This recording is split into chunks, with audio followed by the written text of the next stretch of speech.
समृद्ध इतिहास आणि उज्ज्वल भविष्याची नवी दिशा म्हणजे वळसंग।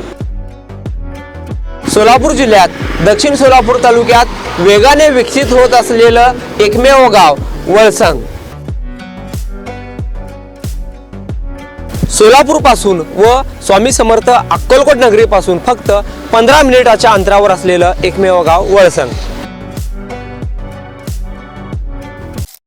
पुण्यामध्ये भर रस्त्यात तडीपार गुंडाचा कोयत्याने वार करून खून केल्याची घटना गंगानगरमध्ये घडली। पोलीस आयुक्तांनी गुन्हेगारांविरोधात कठोर कारवाईचा इशारा दिल्यानंतरही पुण्यातील गंगानगर परिसरात भर रस्त्यात तडीपार गुंडाची कोयत्याने हत्या करण्यात आल्याने खळबळ उडाली आहे। राणा कांबळे असे मृत गुंडाची ओळख असून तो गेल्या अनेक महिन्यापासून तडीपार होता। त्याच्यावर गंभीर गुन्हे, चोरी, मारामारी आदी स्वरूपाचे गुन्हे दाखल होते। गंगानगर परिसरात त्याची दहशत असल्याचे देखील बोलले जात आहे। गंगानगरमध्ये राणा कांबळे आणि ओम मोरे यांच्यात जुन्या वर्चस्वाच्या वादातून संघर्ष निर्माण झाला। या वादानंतर ओम मोरे आणि त्याच्या साथीदारांनी राणा कांबळेला रस्त्यात गाठले। सुरुवातीला दोन्ही गटामध्ये जोरदार बाचाबाची झाली। त्यानंतर आरोपींनी हातातील कोयत्याने राणा कांबळेवर सपासप वार केले। गंभीर जखमी झालेला राणा कांबळे रस्त्यावरच कोसळला। स्थानिकांनी तातडीने मदतीचा प्रयत्न केला, मात्र घटनास्थळी त्याचा मृत्यू झाला। भर दिवसा पुण्यात घडलेल्या या थरारक घटनेमुळे कायदा सुव्यवस्थेचा प्रश्न पुन्हा एकदा निर्माण झाला आहे। आशिया खंडातील सर्वात मोठा गृह प्रकल्प फक्त 7 किलोमीटर अंतरावर। सोलापुरातील राष्ट्रीय महामार्गाशी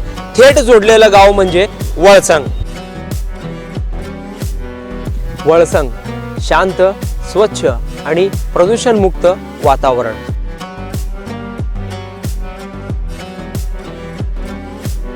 जिथे वाढता विकास आणि भविष्यातील गुंतवणुकीची उत्तम गॅरंटी मिळणार आहे। योग्य भौगोलिक रचना, ऐतिहासिक वारसा जपणारा आणि अनेक धार्मिक स्थळांशी कनेक्ट असलेला गाव म्हणजे वळसंग।